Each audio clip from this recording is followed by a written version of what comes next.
विनीता जी, कई चीजें हम क्यों डिस्कस करते हैं यही समझ में नहीं आता। अजय जी ने सही बात कही अभी। कोई भी राजनीतिक दल हो, 1947 से लेकर आज तक जब भी राष्ट्रपति के चुनाव हुए, सत्ता दल विपक्ष के पास जाता है। एक फॉर्मेलिटी है वो, जाके पूछना कि भाई आप हम हमारा हम आप हमको साथ दीजिए।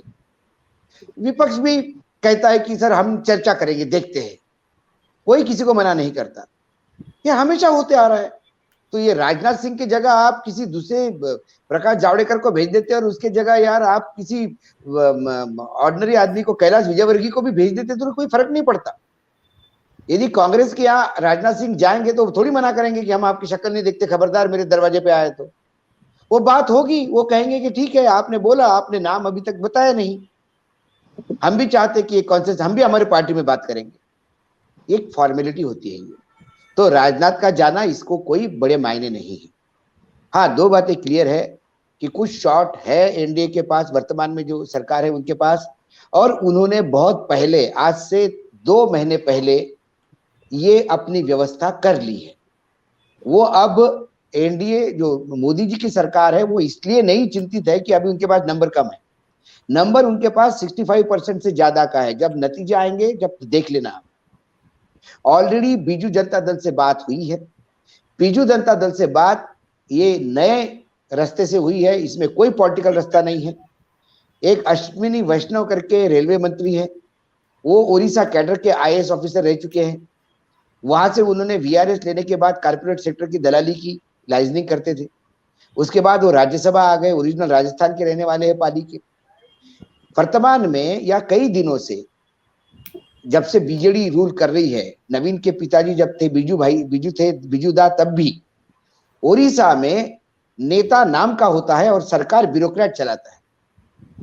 जब बीजू थे तब प्यारी अंकल हुआ करते थे, उनको सभी प्यारी कहते थे। हम हमारे जैसे पत्रकार भी जाके प्यारी अंकल ही कहते थे।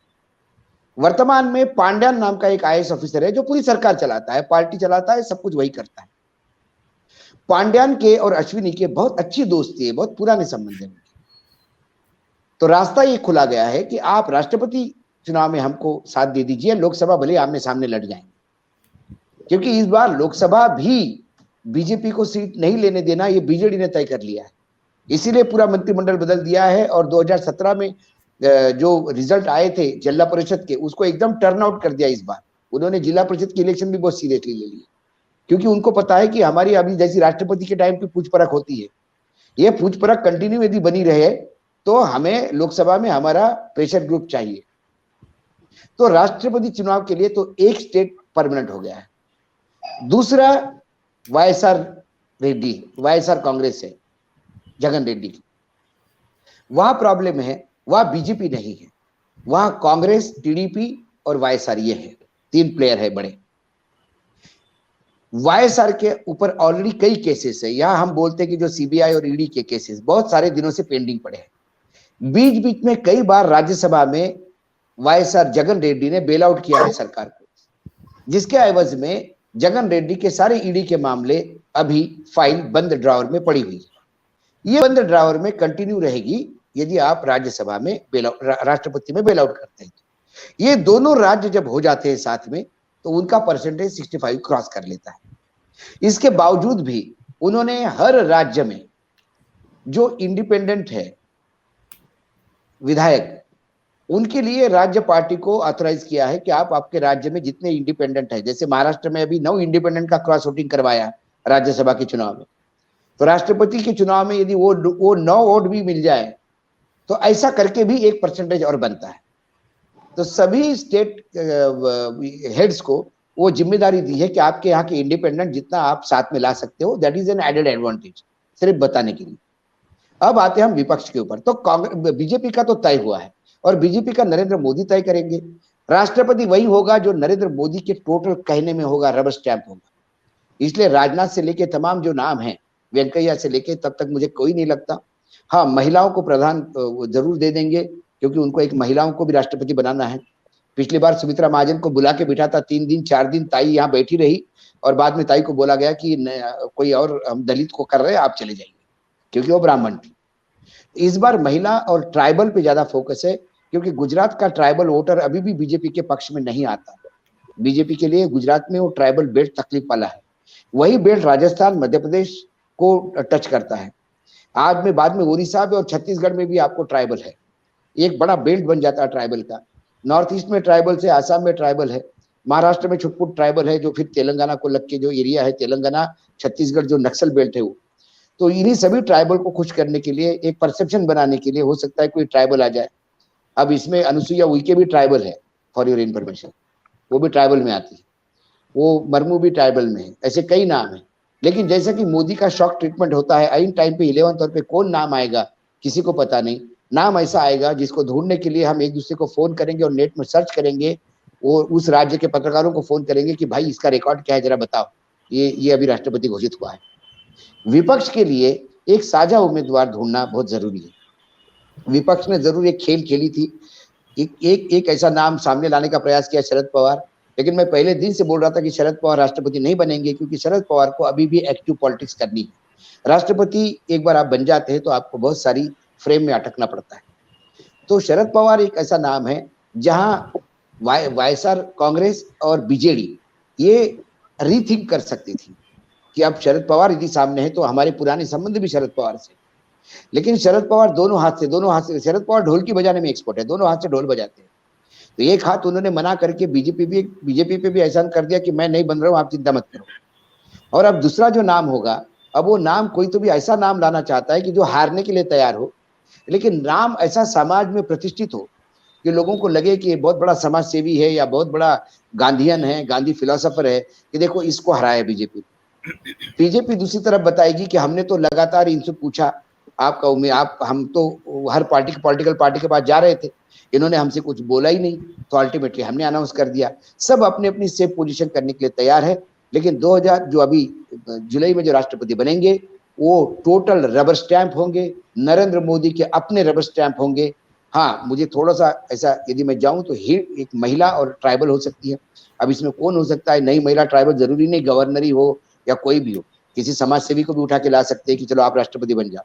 क्योंकि हमने वर्तमान में जो राष्ट्रपति है उनको भी हमने देखा, वो बहुत पढ़े लिखे हैं, वो तो एडमिनिस्ट्रेशन भी उनके पास पीएमओ में भी रह चुके थे। सब कुछ करने के बाद 5 साल 6 साल में हमने कोई ऐसा काम नहीं देखा जो राष्ट्रपति ने कोई छाप छोड़ के चली गई होगी। राष्ट्रपति रेगुलर रूटीन के करते रहे, ना राष्ट्रपति का कोई वक्तव्य आता था, ना राष्ट्रपति किसी बात को चिंतित नजर आते थे। राष्ट्रपति ने अपना कार्यकाल हॉलीडेज समझ के 6 साल निकाल लिया। ऐसा ही राष्ट्रपति उनको 2024 में चाहिए, क्योंकि 2024 में सारे रीजनल पार्टीज ने अपने अपने राज्यों में यदि लोकसभा पे जोर दिया, तो ऐसे में राष्ट्रपति का पूरे अपने कब्जे में होना ये नरेंद्र मोदी जी के लिए बहुत अनिवार्य है। इसलिए इसमें अब ज्यादा कुछ नहीं, सिर्फ नाम का इंतजार करना चाहिए। डिस्कशन अब नाम पे ही हो सकता है, कौन आए कौन नहीं है। अभी भाई साहब ने 12 नामों की लिस्ट दी, ऐसे कई नाम मार्केट में उछल रहे हैं। बार बार लोग, इंदौर वाले लोग फोन करके बोलते हैं कि बस इस बार ताई का हो रहा है, किस राज्य का बोलते हैं कि बस इस बार हो रहा है। ऐसे कई नाम स्वयंभू भी आते हैं, लेकिन नाम कौन सा आएगा, कैसा आएगा, ये आश्चर्यजनक होगा। लेकिन नाम वही होगा जो रबर स्टैंप होगा और टोटल शरणागत रहेगा, चरणों में रहेगा नरेंद्र मोदी जी के, वही बन सकता है। मोदी जी कभी रिस्क नहीं लेते और इस मामले में भी वो रिस्क लेने वाले नहीं है। और राजनाथ को तो कतई नहीं करेंगे, क्योंकि राजनाथ जी को अभी हाल ही में लखनऊ के एक मीटिंग में थोड़ा सा लेट बुलाया, तो उन्होंने अपने भाषण में बोल दिया तुरंत, मुझे तो बुलाया नहीं गया था, पता नहीं 11 आवर पे बोला गया कि यहाँ आना है तो इसलिए मैं आया। तो जो राजनाथ यदि ऐसा गर्म होकर तवे पे यदि छिलका पानी फेंकेंगे, वो नहीं चाहिए। वेंकैया नायडू को कैबिनेट से निकालने के लिए उपराष्ट्रपति बनाया था। वेंकैया पे अभी भी वो विश्वास नहीं रखते कि वो उनके आदमी है, इसलिए वेंकैया को रिटायरमेंट 100% है। हाँ, उसके जगह एक मुस्लिम समुदाय को एक दिखाने के लिए, विश्व समुदाय को, कि हमने मुसलमान को उपराष्ट्रपति बनाया, तो केरल के गवर्नर को बना सकते हैं, क्योंकि उसको राज्य उपराष्ट्रपति के लिए थोड़ा सा आपको ऐसा आदमी चाहिए कि जो सदन भी चला ले, इसलिए हो सकता है कि उनको ले आए। लेकिन ये भी अब सिर्फ संभावनाएं हैं, ये मुझे लगता है। बाकी अब राजनाथ सिंह क्यों जा रहे हैं और इतने जा रहे हैं और वो जा रहे हैं तो कुछ कर रहे हैं क्या? विपक्ष हम पहले भी जाते आ रहे हैं, जब यूपीए की सरकार थी तब भी वो बीजेपी के पास जाते थे। ये रेगुलर परिपाटी है, ये रेगुलर फॉर्मेट है। इस फॉर्मेट में कोई, जैसा हम चुनाव के टाइम पे जाते तो उंगली में इंक लगाते हैं, उंगली में इंक लगाने रेगुलर फॉर्मेलिटी है, वैसी फॉर्मेलिटी है जाके मिलना। और राजनाथ जी को भी मालूम है कांग्रेस से मिलने से कुछ फायदा नहीं होगा और शिवसेना से मिलने से कुछ फायदा नहीं होगा। क्योंकि नाम किसी के पास नहीं है। कोई भी पॉलिटिकल पार्टी पहले मीटिंग में पूछती कि क्या नाम है जिसमें आप हमारा समर्थन मांग रहे हैं, तो नाम आपके पास भी नहीं है, नाम उनके पास भी नहीं है। जिन्होंने शरद पवार का नाम चलाया, शरद पवार ने मना कर दिया। मैं पहले दिन से कह रहा था, शरद पवार का जब बड़े बड़े अखबारों में छप रहे थे कि शरद पवार आ रहे हैं, मैंने कहा नहीं। मेरी जो व्यक्तिगत बात हुई थी तो बिल्कुल उन्होंने कहा कि क्या मतलब है जाने से। हाँ, वो ताकत लगा दे तो शायद जीत भी जाए, लेकिन वो खेल नहीं करना चाहते, क्योंकि कल राष्ट्रपति बनने के बाद वो तो बच जाएंगे, लेकिन फिर उनका परिवार बच जाएगा क्या? क्या अजीत पवार बच जाएंगे क्या? क्या सुप्रिया सुळे बच जाएगी क्या? या फिर बाकी जो बहनों के ऊपर जो ईडी की केसेस है वो बच जाएंगे क्या? सबको अपनी अपनी कहीं ना कहीं अपनी पर्सनल टेंशन पड़ी हुई। ममता जी बहुत उत्साही होके बोल रही है। हमने देखा ममता जी ने तो प्रणव दा का भी विरोध किया था।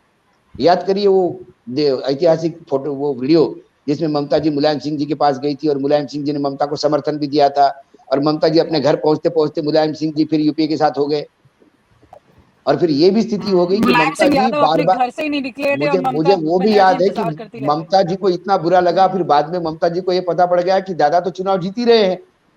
ममता को अपने भी स्टेट में कंपल्शन हो गया था कि दादा को समर्थन करना। प्रॉब्लम ये फंसी थी कि दादा बात ही नहीं कर रहे थे, तो उन्होंने एक बड़े पत्रकार को, मैं नाम लेना नहीं चाहता, उनको यूज किया, बोला कि तुम दादा को समझाओ। तो दादा हंसे, दादा बोले अरे वो आएगी, मैं बुला भी लूं मिलने के लिए, आगे आके फिर मुझे ज्ञान देगी तो क्या फायदा, चुनाव तो मैं जीत ही रहा हूं। फिर उन्होंने जाके एक मीटिंग करवाई, फिर उसने समर्थन दिया, और आपको याद होगा जब दादा राष्ट्रपति की शपथ लेने गए तो ममता पीछे के साइड पे बैठी हुई थी। तो जब शपथ लेके बाहर आए तो उन्होंने बाकायदा ममता से हाथ पकड़ के बात की। ये सारे जेस्चर्स होते हैं। तो ममता का उछलना, ममता का बैठना, ये पॉलिटिकली बहुत इररिलेवेंट है। So Mamata can not be taken as too serious a politician. She can win the election, लेकिन राजनीतिक दांव पेच में उतनी सीरियस है ये नहीं मैं मानता। आपने शरद पवार का नाम उछाला बगैर उनको कॉन्फिडेंस मिली। अब शरद पवार ने पोलाइटली मना कर दिया, इससे दिखता है कि आपका कोऑर्डिनेशन क्या था। आपने पहले नाम किसी का लेने के पहले आप पहले बात करती कि आप बताइए, आप तैयार हो जाइए, मैं बाकी सबको कंसेंसस करता हूँ। हाँ, मुझे एक बात शरद पवार की जरूर, एक बात, ये जो पिछली बार जो सब लोग इकट्ठा हो गए थे, तब शरद पवार ने सबको एक बात कही थी कि हम कभी एक फ्रंट नहीं बना पाएंगे, ना कभी हम मोदी के खिलाफ कोई एक उम्मीदवार खड़ा कर पाएंगे। सबसे पहले सभी राजनीतिक दलों को यह देखना है कि बीजेपी अपने राज्य से बाहर हो जाए। जब लोकसभा में आप जीत के आओगे तब उसके बाद हम बैठ के तय करेंगे किसके कितने आंकड़े हैं, क्या है और किसका क्या करना है, तभी कुछ सरकार बन सकती है। जी पहले से हमने तय कर लिया कि हम सरकार बनाएंगे और ये लीड करेगा और वो लीड करेगा, वो कभी नहीं बन सकता। तो राष्ट्रपति पद के लिए इसी कभी बार गोपाल गांधी का नाम आता है, ऐसे ही नॉन कॉन्ट्रोवर्शियल आदमी का, कोई सेनानी उठा के लाएंगे, कोई रिटायर्ड आर्मी का जनरल उठा के लाएंगे जिसने बहुत अच्छा काम किया हो, उनको एक बलि का बकरा बना देंगे कि भाई आप लड़ो, ताकि उनको भी लगेगा कि चलो मैं राष्ट्रपति का चुनाव लड़ लिया हूं, और जनता को भी लगेगा कि जो हारा है वो बहुत एक अच्छे लेवल का आदमी था। और बीजेपी तो अपने संख्या बल पे तो आज जीती गई है, उनके पास तो है। तो ये राष्ट्रपति चुनाव को लेके अब मुझे लगता है कि सिर्फ नाम का इंतजार करना है, और नाम मोदी के राज्य में कुछ बता नहीं सकते। देखो दिल्ली का एलजी भी किसको बनाने रहे थे, सारे लोग नाम ले रहे थे, और उठा के खादी ग्राम उद्योग को लेके आए, जिसने कल तक खादी बेची अब वो दिल्ली की सेवा करेगा। तो वो तो सोचते हैं ना कि भाई करना तो मुझे ही है, जी भाई, करना तो मुझे ही, किसी को बिठाना ही है ना। ये जगह पे एक आदमी को बिठाना है तो किसी को भी बिठा सकते हैं। और आप हमसे जुड़े रहने के लिए सब्सक्राइब करें YouTube पर, फॉलो करें Twitter पर और लाइक करें Facebook पर। और ज्यादा जानकारी के लिए आपको टाइप करना होगा सिर्फ न्यूज नशा।